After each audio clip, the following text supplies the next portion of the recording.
खिलाफ वैश्विक जंग में भारत पूरी शिद्दत के साथ लड़ाई लड़ रहा है। केंद्र और राज्य सरकारों की सामूहिक कोशिशों का सकारात्मक नतीजा सामने भी आ रहा है। भारत में स्थिति नियंत्रण में है और भारत लगातार कई देशों की मदद भी कर रहा है और ये सिलसिला बनाए रखना है। कोरोना को हराना है, मिलकर संकल्प उठाना है, घर में रहकर दिखाना है और रखनी है कोरोना पर नजर। मैं हूं रमा त्यागी। शुरुआत करते हैं फास्ट न्यूज के साथ। भारत में कोविड-19 के कुल 15,712 मामले आए सामने। अब तक 507 लोगों की मौत, 2,230 लोग स्वस्थ होकर घर लौटे।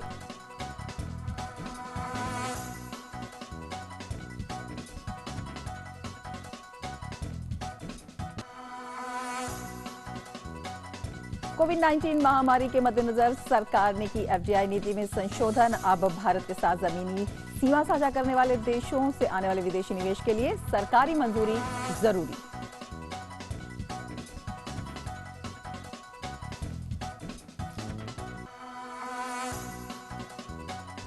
स्वास्थ्य मंत्रालय ने जारी की एडवाइजरी। कहा, कोविड-19 से बचने के लिए दवाइयों का छिड़काव हानिकारक, इस तरह की नहीं की गई कोई अनुशंसा।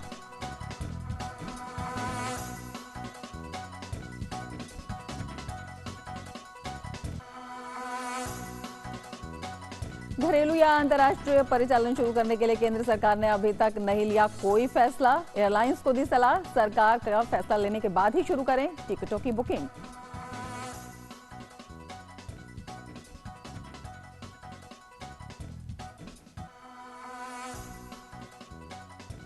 कोविड-19 के खिलाफ लड़ाई में भारत लगातार कई देशों को दे रहा है मदद। चिकित्सा आपूर्ति के लिए कजाकिस्तान और यूएई ने भारत का जताया आभार।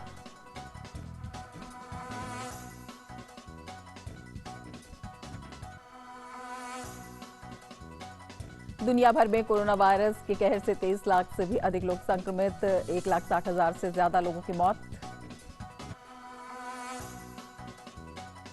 कोरोना के कारण अमेरिका में करीब 39,000 लोगों की मौत, 7,34,000 से ज्यादा लोग संक्रमित।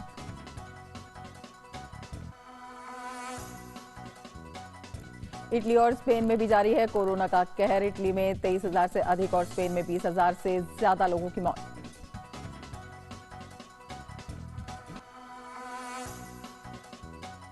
चीन में पिछले घंटे में 27 नए केस, जिसमें 17 मामले विदेशों से आए। अब तक 4,600 से अधिक की मौत।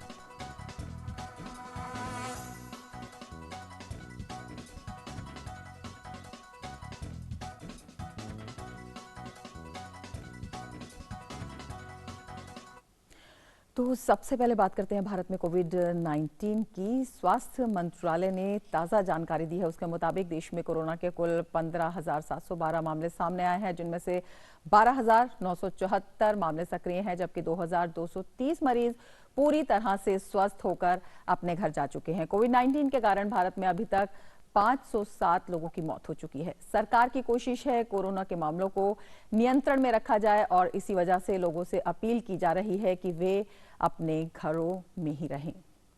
तो ये ताज़ा आंकड़े स्वास्थ्य मंत्रालय के 15,712 कुल मामले, 12,974 एक्टिव मामले और 2,230 लोग स्वस्थ हो चुके हैं। 507 लोगों की मौत हो चुकी है। तो ये ताज़ा स्थिति है भारत में कोविड-19 के मामलों की। और आइए अब देख लेते हैं देश भर में कोविड-19 से जुड़े मामलों की स्थिति क्या है। अगर हम देश भर की बात करते हैं तो स्वास्थ्य मंत्रालय का कहना है कि स्थिति नियंत्रण में है। और महाराष्ट्र की बात करें तो महाराष्ट्र में 3,651 मामलों की पुष्टि हुई है। 3,075 जो हैं सक्रिय मामले हैं और 365 लोग ठीक हो चुके हैं। यहाँ पर 211 लोगों की मौत हो चुकी है। तो ये महाराष्ट्र के ताज़ा आंकड़े हैं और महाराष्ट्र में इस वक्त सबसे ज़्यादा मामले हैं। और जिन मामलों की पुष्टि हो चुकी है उनकी बात करें तो 15,712 मामलों की पुष्टि हो चुकी है, जिसमें से 12,974 सक्रिय मामले हैं, 2,231 लोग ठीक हो चुके हैं और 507 लोगों की मौत हो चुकी है। सरकार का कहना है स्थिति नियंत्रण में है और लगातार जिस तरह से हम आपको ताज़ा आंकड़े दिखा रहे हैं, देश भर के आंकड़े दिखा रहे हैं, तो 15,712 मामलों की अभी तक पुष्टि हो चुकी है। ये ताज़ा आंकड़े हैं जो जारी किए गए हैं और इनमें 12,974 सक्रिय मामले हैं, 2231 लोग ठीक हो चुके हैं और 507 लोगों की मौत हो चुकी है। लेकिन सरकार के मुताबिक राज्य सरकारों के साथ केंद्र सरकार तेजी से कदम बढ़ा रही है और नियंत्रण के तमाम उपाय किए जा रहे हैं। दिशा निर्देश सरकार की तरफ से लगातार जारी किए गए हैं और उनका पालन करने के लिए कहा जा रहा है। तो ये भारत में कोविड-19 के कुल मामले हैं और ये उनकी स्थिति है और ये सुबह 8 बजे के ये मामले हैं और इन्हीं के बारे में लगातार बताया जा रहा है। केंद्रीय स्वास्थ्य मंत्रालय ने एक एडवाइजरी भी जारी की है और कोरोना वायरस से बचाव के लिए लोगों पर दवा के छिड़काव को शारीरिक और मानसिक तौर के लिए हानिकारक बताया है। कहा है कि अगर केमिकल की मात्रा बढ़ाई जाती है तो वो त्वचा, आंख और कपड़ों के लिए हानिकारक है। एडवाइजरी में कहा गया है कि अगर किसी व्यक्ति में कोरोना के संभावित लक्षण भी हैं तो उसके शरीर के बाहरी हिस्से पर दवा के छिड़काव से उसके शरीर में प्रवेश कर चुका वायरस नहीं मरेगा। इसके वैज्ञानिक प्रमाण भी नहीं है कि छिड़काव से शरीर और कपड़े संक्रमण मुक्त हो जाते हैं। मंत्रालय के पास लोगों के शरीर पर सोडियम हाइपोक्लोराइट के छिड़काव को उसके पास लेकर कई सवाल यहां पर आए हैं, जिसमें कहा है कि इन रसायनों के छिड़काव की सलाह उन स्थानों की सफाई और संक्रमण मुक्त बनाने के लिए दी जाती है जहां संक्रमित लोगों का आना जाना रहता है। सोडियम हाइपोक्लोराइट केमिकल युक्त सैनिटाइजर चैम्बरों के तेजी से फैल रहे प्रचलन और मानव शरीर पर पड़ने वाले इनके दुष्प्रभावों को देखते हुए इस पर रोक लगाने के सुझाव भी दिए गए हैं। तो ये स्वास्थ्य मंत्रालय की एडवाइजरी है जिसमें साफ तौर पर कहा गया है कि सोडियम हाइपोक्लोराइट का शरीर पर इस्तेमाल हानिकारक साबित हो सकता है। इसका कोई वैज्ञानिक प्रमाण नहीं है कि इससे वायरस मर जाता है। ये शारीरिक रूप से और मानसिक रूप से हानिकारक है। अगर केमिकल की मात्रा बढ़ाई जाती है तो त्वचा, आंख और कपड़ों के लिए ये हानिकारक होता है। तो ये स्वास्थ्य मंत्रालय की सलाह है और कोरोना के संभावित लक्षण होने पर जो है स्वास्थ्य मंत्रालय लगातार सलाह भी दे रहा है। गुजरात की बात करें, तमिलनाडु की बात करें तो 1372 मामलों की पुष्टि हो चुकी है, 992 सक्रिय मामले हैं, 365 लोग ठीक हो चुके हैं। और अगर हम राजस्थान की बात करते हैं तो राजस्थान में 1351 मामलों की पुष्टि हुई है, 1157 सक्रिय मामले हैं। उत्तर प्रदेश की अगर हम बात करते हैं तो उत्तर प्रदेश में 969 मामलों की पुष्टि है, 869 सक्रिय मामले हैं और 86 लोग इसमें ठीक हो चुके हैं। तेलंगाना की अगर हम बात करते हैं तो तेलंगाना में 809 मामलों की पुष्टि है और सक्रिय 605 मामले हैं, 186 लोग यहां पर भी ठीक हो चुके हैं। आंध्र प्रदेश की बात करें, आंध्र प्रदेश में 603 मामलों की पुष्टि है, 546 सक्रिय मामले हैं, 42 लोग ठीक हो चुके हैं और 15 लोगों की यहां पर मौत हुई है। केरल की बात करते हैं, केरल में 400 लोगों की पुष्टि है, 140 सक्रिय मामले हैं, 257 लोग ठीक हो चुके हैं। और कर्नाटक की अगर हम बात करते हैं तो कर्नाटक में 384 मामलों की पुष्टि हुई है, सक्रिय मामले 266 हैं, 104 लोग यहां पर ठीक हो चुके हैं। जम्मू और कश्मीर की अगर हम बात करें तो जम्मू कश्मीर में 341 मामलों की पुष्टि हुई है, 285 सक्रिय मामले हैं, 51 लोग यहां पर भी ठीक हो चुके हैं। और अब आते हैं पश्चिम बंगाल पर। पश्चिम बंगाल में 310 मामलों की पुष्टि हुई है, 236 सक्रिय मामले हैं, 62 लोग ठीक हो चुके हैं। और अगर हम हरियाणा की तरफ आए तो हरियाणा में 225 मामलों की पुष्टि है, 179 सक्रिय मामले हैं, 43 लोग यहां पर भी ठीक हो चुके हैं, 3 लोगों की यहां पर मौत हुई है। और पंजाब की अगर हम बात करते हैं तो पंजाब में 202 मामलों की पुष्टि हुई है, 162 सक्रिय मामले हैं, 27 लोग ठीक हो चुके हैं। बिहार पर आते हैं, बिहार में 86 मामलों की पुष्टि हुई है, 47 सक्रिय मामले हैं और 37 लोग यहां पर ठीक हो चुके हैं। तो ये हम देश भर का आंकड़ा बता रहे हैं। ओडिशा में 61 मामलों की पुष्टि हुई है, 36 सक्रिय मामले हैं और 24 लोग यहां पर ठीक हो चुके हैं, एक व्यक्ति की यहां पर मौत हुई है। उत्तराखंड पर आते हैं, उत्तराखंड में 42 मामलों की पुष्टि हुई है, 33 सक्रिय मामले हैं, 9 लोग ठीक हो चुके हैं। तो ये देश भर के आंकड़े हैं और हम बता रहे हैं। हिमाचल प्रदेश की बात करें तो 39 मामलों की पुष्टि हुई है, 22 सक्रिय मामले हैं और 16 लोग यहां पर ठीक हो चुके हैं। और अब हम छत्तीसगढ़ की बात करते हैं तो छत्तीसगढ़ में 36 मामलों की पुष्टि हुई है, 12 सक्रिय मामले हैं और 24 लोग यहां पर भी ठीक हो चुके हैं। तो ये देश भर में कोरोना से संबंधित आंकड़े हम आपको बता रहे थे कि किस तरह से वहां पर आंकड़े हैं सक्रिय और कितने लोग वहां पर ठीक हो चुके हैं। हमारे संवाददाता नितेंद्र सिंह हमारे साथ मौजूद हैं। नितेंद्र, सरकार का कहना है कि स्थिति लगातार नियंत्रण में है, लेकिन आंकड़े जो हैं वो बढ़ रहे हैं। स्वास्थ्य मंत्रालय ने एक एडवाइजरी भी जारी की है कि बहुत गलतफहमी की वजह से कई लोग अपने आप को शारीरिक और मानसिक नुकसान भी पहुंचा लेते हैं, तो अनावश्यक केमिकल का इस्तेमाल ना करें। और क्या कहा गया है एडवाइजरी में? देखिए रमा, बहुत शुरुआत में कई लोगों ने सैनिटाइजर चैम्बर और बहुत तरीके के इस तरह के छिड़काव का इजाद कर लिया था और खुद ब खुद उस चैम्बर में चले जाते थे और ये सोचते थे कि उस छिड़काव से कोरोना वायरस का जो संक्रमण है वो उससे बचेंगे। लेकिन इसको एक तरह से सरकार ने नकारा है और बोला है कि जो स्वास्थ्य मंत्रालय की गाइडलाइन है उसमें हार्मफुल बताया गया है और ये रिकमेंडेड नहीं है, एक तरह से बताया गया है। और उसमें साफ तौर पे बोला गया है कि ऐसा कोई प्रमाण नहीं है कि अगर आप किसी सैनिटाइजर चैम्बर में जाते हैं तो वायरस से आपका बचाव होगा। क्योंकि वायरस जब शरीर के अंदर चला जाता है तो शरीर के बाहर आप अगर कोई छिड़काव करते हैं तो उसका कोई ऐसा प्रमाण नहीं है कि उससे कोई बचाव हो। दूसरा, इससे ज्यादा नुकसान इस बात को लेकर है कि शारीरिक और मानसिक रूप से दोनों नुकसान है। इसके अलावा जो स्किन है, आई है, आंख है, या फिर जो गैस्ट्रो की प्रॉब्लम्स है जैसे नौजिया, वोमिटिंग, इसके लक्षण आते हैं। और अगर सांस की जो तकलीफ है वो बढ़ जाती है उस केमिकल से, जो सोडियम क्लोराइड जो केमिकल है उससे आपके शरीर को नुकसान पहुंचता है। इसीलिए इस पे बिल्कुल रोक लगाने की बात की गई है। और जो गाइडलाइन में ये बताया गया है कि ये उन जगहों पर छिड़काव होगा जहां पर अगर कोई संक्रमित व्यक्ति आता जाता है या आया गया है तो उस जगह पे सिर्फ छिड़काव होगा। उसमें भी जो छिड़काव करेंगे वो हाथ में ग्लव्स पहनेंगे और पूरा प्रोटेक्शन में रहेंगे, वो छिड़काव कर सकते हैं। इसके अलावा ये भी सुझाव दिया गया है कि जहां जहां भी अगर इस तरह के गैस चैम्बर, सैनिटाइजर चैम्बर बने हैं उनको तत्काल हटा दिया जाए। एम्स ने अपने यहाँ से डीआरडीओ की तरफ से बना करके भेजा गया था, उसको वहां से हटा लिया है। तो ये बहुत ही सावधानी से इसका प्रयोग करना है। सबसे बड़ी बात बताई गई है कि आप सोशल डिस्टेंसिंग का पालन करें, हैंड हाइजीन का ख्याल रखें, अपने हाथ को साबुन से धोएं या फिर सैनिटाइजर से उसको साफ करें। ये एहतियाती उपाय करने के लिए बताया गया है। बिल्कुल, और ये भी कहा गया है कि अगर संभावित लक्षण है तो अपनी तरफ से इस तरह से छिड़काव ना करें, बल्कि प्रॉपर चेकअप कराएं और सोशल डिस्टेंसिंग बनाए रखें। नितेंद्र, बहुत बहुत शुक्रिया पूरी जानकारी के लिए। सरकार ने कोविड-19 महामारी के बीच अनुकूल मौका देखते हुए घरेलू कंपनियों के अधिग्रहण की किसी भी कोशिश पर रोक लगाने के लिए भारत के साथ जमीनी सीमा साझा करने वाले देशों से आने वाले विदेशी निवेश के लिए सरकारी मंजूरी को अनिवार्य बना दिया। भारत के साथ जमीनी सीमाएं साझा करने वाले देशों में चीन, बांग्लादेश, पाकिस्तान, भूटान, नेपाल, म्यांमार और अफगानिस्तान शामिल है।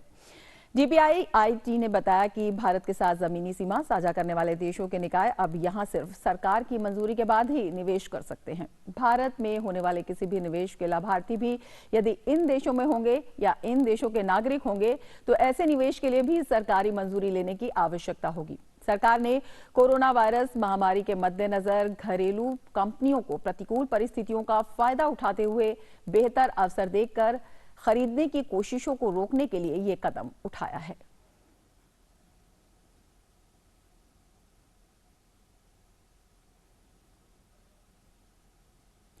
और कोविड-19 से जंग के दौरान भारत जिस तरह अपने पड़ोसी देशों और करीबी दोस्तों की मदद कर रहा है उसकी दुनिया भर में तारीफ हो रही है। इसी कड़ी में कजाकिस्तान के राष्ट्रपति कासिम-जोमार्ट तोकायेव ने प्रधानमंत्री नरेंद्र मोदी के प्रति आभार व्यक्त किया। कजाक राष्ट्रपति ने कहा कि भारत ने इस संकट के दौर में चिकित्सा सहयोग किया है। उन्होंने कहा कि चिकित्सा सामग्री की आपूर्ति के लिए भारत सरकार और व्यक्तिगत रूप से प्रधानमंत्री नरेंद्र मोदी को हृदय से धन्यवाद। मित्रता और एकजुटता का ये संबंध उस समय भी बना रहा जब भारत ने विदेशों में दवाओं के निर्यात पर प्रतिबंध लगा दिया था। तो भारत की मदद की सराहना और भारत का शुक्रिया अदा किया।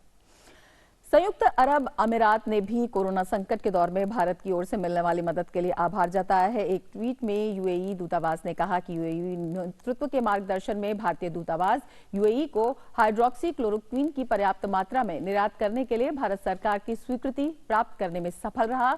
इसके आगे एक और ट्वीट में यूएई दूतावास की ओर से कहा गया कि संयुक्त अरब अमीरात ने भारत से कोरोना वायरस के उपचार में कारगर हाइड्रोक्सी क्लोरोक्विन की 5.5 मिलियन गोलियां खरीदने की घोषणा की है, जिसके लिए जरूरी अनुमोदन प्राप्त करने और प्रक्रियाओं को सुविधाजनक बनाने में भारत सरकार के सहयोग की काफी सराहना की गई है। और नागरिक उड्डयन मंत्री ने एयरलाइंस को सलाह दी है कि घरेलू और अंतर्राष्ट्रीय यात्री उड़ान सेवाएं शुरू करने पर सरकार के फैसला लेने के बाद ही टिकटों की बुकिंग शुरू करें। हरदीप सिंह पुरी ने कहा कि नागर विमानन मंत्रालय के रुख को स्पष्ट करते हुए उन्होंने कहा कि घरेलू या अंतर्राष्ट्रीय परिचालन शुरू करने के लिए अभी तक कोई फैसला नहीं लिया गया है। दरअसल लॉकडाउन का दूसरा चरण 3 मई को समाप्त होगा। लॉकडाउन की अवधि के दौरान सभी घरेलू और अंतर्राष्ट्रीय यात्री उड़ानें स्थगित कर दी गई हैं। कोरोना वायरस महामारी के सामुदायिक फैलाव को रोकने के लिए केंद्र सरकार ने लॉकडाउन को बढ़ाकर 3 मई तक कर दिया है और इस दौरान देश में सभी तरह के सार्वजनिक परिवहन, रेल मार्ग और हवाई मार्ग पर रोक है। तो एयरलाइंस को सलाह दी गई है कि किसी भी निर्देश से पहले वो टिकटों की बुकिंग शुरू ना करें। केंद्रीय मंत्री रविशंकर प्रसाद ने कहा है कि कोविड-19 के खतरे के चलते लॉकडाउन ने वर्क फ्रॉम होम को आंदोलन बना लिया है। डीडी न्यूज से खास बातचीत में रविशंकर प्रसाद ने बताया कि कोविड-19 के बाद वर्क फ्रॉम होम खूब अपनाया जाएगा और उन्होंने अपने विभाग को इसके लिए जरूरी इकोसिस्टम मुहैया कराने के निर्देश दिए हैं। भारत का 85% काम आईटी क्षेत्र का घरों से हो रहा है, वर्क फ्रॉम होम, और सब नास्कॉम या बाकी सब बहुत ही संतुष्ट हैं। तो मैंने अपने विभाग को निर्देश दिया है कि इस सफल अनुभव के आलोक में भारत में वर्क फ्रॉम होम के पूरे नॉर्म को एक और गहराई से समीक्षा कर एक नया सिस्टम बनाया जाए। ऐसा नियम बनाओ, ऐसी सुविधा बनाओ, ऐसी व्यवस्था बनाओ कि भारत वर्क फ्रॉम होम का दुनिया के लिए एक नया अनूठा बेंचमार्क बने। कोविड के बाद ये दुनिया कहां रहेगी पता है? 2 महीना में दुनिया कैसी बदल गई है देखा ना। तो शायद वर्क फ्रॉम होम, घर से काम करना, एक नया नॉर्म बनने वाला है। डीडी न्यूज से खास बातचीत में केंद्रीय मंत्री रविशंकर प्रसाद ने कहा कि भारत में रजिस्टर्ड कंपनियां डेटा सिक्योरिटी का पूरा ध्यान रखते हुए वीडियो कॉन्फ्रेंसिंग को बढ़ावा दें। इसके लिए कंपनियों को प्रोत्साहित किया जा रहा है। भारत की कंपनियों को इसलिए प्रोत्साहित किया जा रहा है कि वो अपना ऐसा ऐप विकसित करें जिससे वीडियो कॉन्फ्रेंसिंग को सुविधा मिले। वीडियो कॉन्फ्रेंसिंग को भी और व्यापक किया जाए। तो इसमें देख तुम्हारा एनआईसी काम करता है, कुछ प्राइवेट कंपनी है। तो मैंने कहा नहीं, हम भारत में छोटी कंपनियों को वीडियो कॉन्फ्रेंसिंग के लिए प्रेरित करेंगे। तो हमने एक अभी उसमें मैं कंपटीशन करवा रहा हूं। पहले हम 10 लोगों को चुनेंगे, उन्हें हम 5-5 लाख का ग्रांट देंगे। उसके बाद फिर हम 3 लोग को चुनेंगे, उन्हें 20-20 लाख का ग्रांट देंगे। और इसमें जो बेस्ट सेलेक्ट होकर के आएगा उसे प्रदेश सरकार, केंद्र सरकार यूज कर सकती है, करोड़ों का काम उसको मिलेगा। शर्त 2 है, ये कंपनी भारत में रजिस्टर होनी चाहिए और 51% उसकी इक्विटी भारतीयों के हाथ में होनी चाहिए। तीसरा, साइबर सुरक्षा की पूरी चिंता होनी चाहिए। हम बता रहे हैं देश भर में क्या है कोविड-19 की स्थिति, और इसी पर और जानकारी के लिए हमारे संवाददाता श्यामा मिश्रा मुंबई से हमारे साथ जुड़ रही हैं। श्यामा, अगर हम महाराष्ट्र की बात करते हैं तो वहां पर तेजी से मामले बढ़े हैं। इस वक्त क्या स्थिति है और क्या कुछ सरकार वैकल्पिक कदम उठा रही है नियंत्रण में रखने के लिए स्थिति को? क्या कुछ वहां पर किया गया है?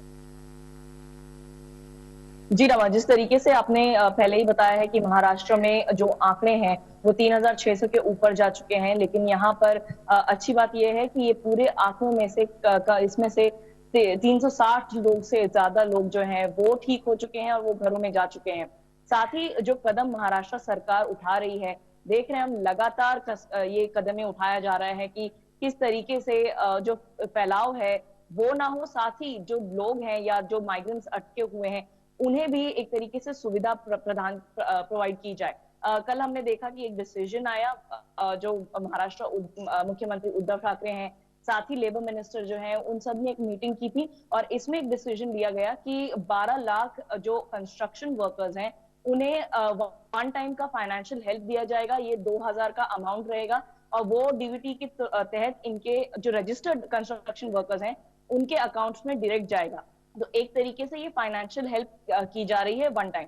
साथ ही हमने ये भी देखा कि पूरे जो महाराष्ट्र के इलाके हैं वहां पे कम से कम 1 लाख शुगर केन वर्कर्स जो थे वो अटके हुए थे और उनको भी घर जाने के लिए वो बार बार विनती कर रहे थे। तो इसको भी संज्ञान में लेते हुए उन सभी का एक टेस्ट किया गया, मेडिकल चेकअप किया गया। जब पाया गया कि ये सभी ठीक हैं तो उन्हें वापस अपने डिस्ट्रिक्ट की ओर, उनके अपने गांव की ओर में रवाना कर दिया गया। हमने देखा था कि वो बैलगाड़ियों के ऊपर में ट्रैवल कर रहे थे अपने गांव की ओर जाने के लिए। तो एक तरीके से काफी सारे कदम उठा रहे हैं महाराष्ट्र सरकार, और साथ ही ड्रोन का भी प्रयोग किया जा रहा है कई सारे हॉटस्पॉट्स में, कंटेनमेंट जोन्स में, जिस तरीके से लोगों के ऊपर में निगरानी भी रखी जाए और एक तरीके से अपना संदेश भी पहुंचाया जाए। अगर कोई बाहर दिखता है तो उन्हें कहा जाएगा कि अब प्लीज अपने घरों में जाइए। बिल्कुल क्षमा, तमाम कदम उठाए जा रहे हैं और चौतरफा ध्यान रखा जा रहा है कि किस तरह का पैनिक ना हो और स्थिति जो है नियंत्रण में रहे।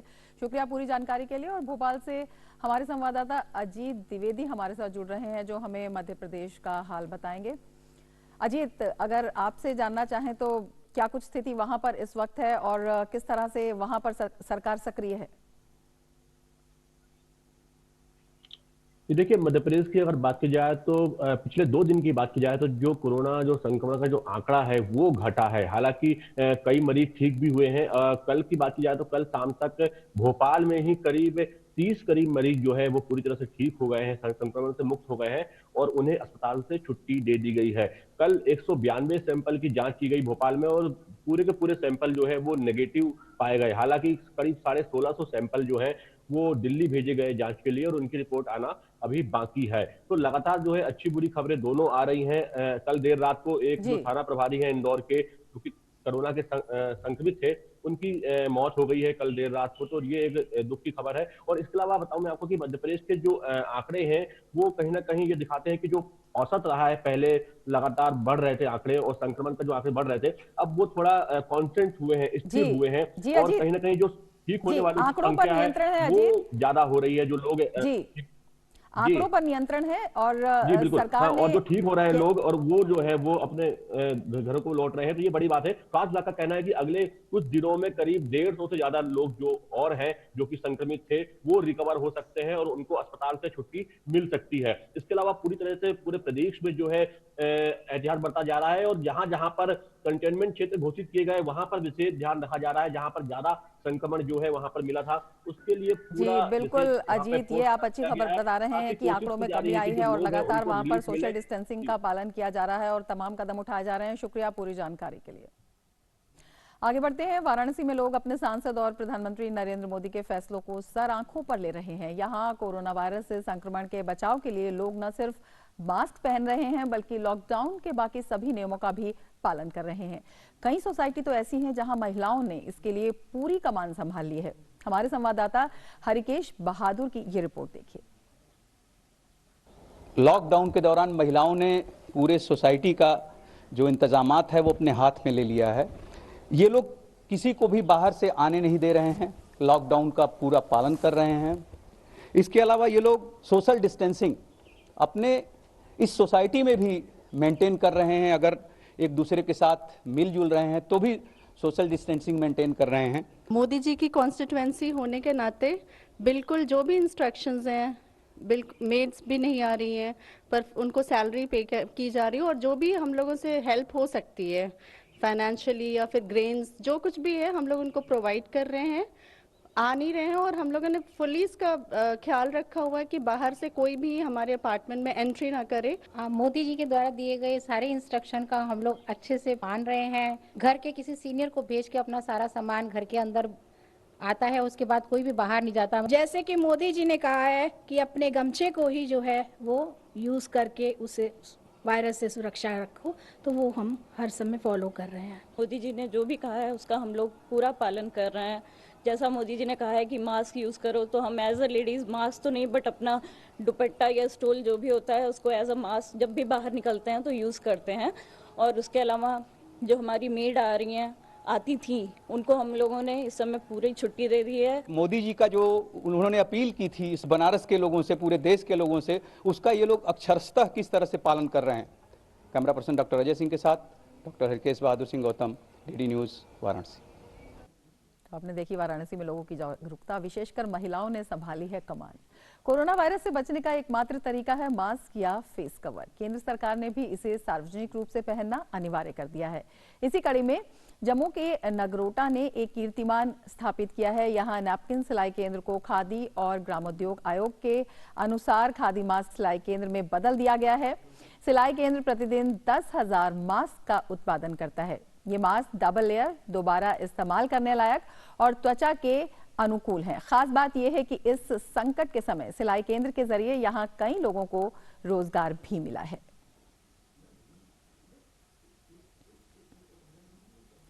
मुस्लिम धर्मगुरुओं ने रमजान के दौरान सोशल डिस्टेंसिंग का पालन करने की अपील की है। मराठवाड़ा के उलेमा ने मीटिंग करके तय किया कि लोग मस्जिदों के बजाय घर में ही नमाज अदा करेंगे। ये भी कहा गया कि रमजान की विशेष नमाज तरावीह भी घर में ही पढ़ी जाएगी।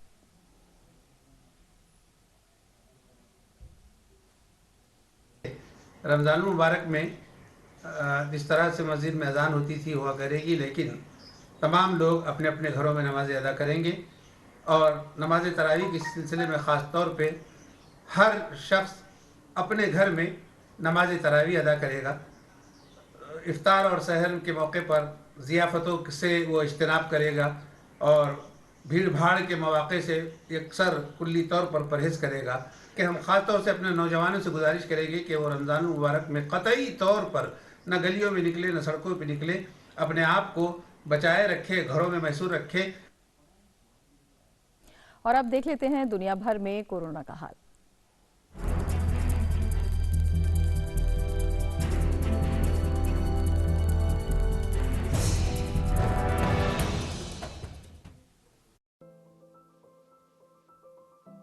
What can you do to protect yourself and others from getting COVID-19? Regularly and thoroughly wash your hands with soap and water, or clean your hands with an alcohol. और मौतों से कुल मृतकों की संख्या बढ़कर 23,227 हो गई है। इटली कोरोना वायरस से सबसे बुरी तरह प्रभावित देशों में से एक है और यूरोप में इसी देश में मरने वालों का आंकड़ा सबसे ज्यादा है।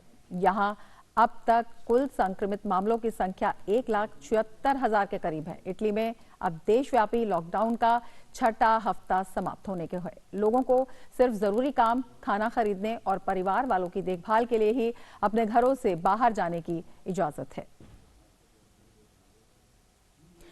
तो ये देखिए आपने कोरोना के विश्वव्यापी आंकड़े और कोरोना की वैश्विक जंग में जिस तरह से भारत लगातार खड़ा है उसकी विश्व भर में सराहना की जा रही है और उसी के लिए आम लोगों से सरकार लगातार यहां पर अपील कर रही है। बार बार कहा जा रहा है कि आप घर में रहें, सुरक्षित रहें, सरकार आपके साथ है, तमाम कदम उठाए जा रहे हैं। सभी परेशानियों को हल करने की एक विस्तृत योजना है। तो घर में रहना है, सुरक्षित रहना है, अपने आप को सुरक्षित करना है, अपने परिवार को सुरक्षित करना है, समाज को सुरक्षित करना है, मानवता को सुरक्षित करना है। हाथ पकड़ना नहीं है और साथ छोड़ना नहीं है। इसी के साथ ही इस कार्यक्रम में फिलहाल इतना ही। नमस्कार।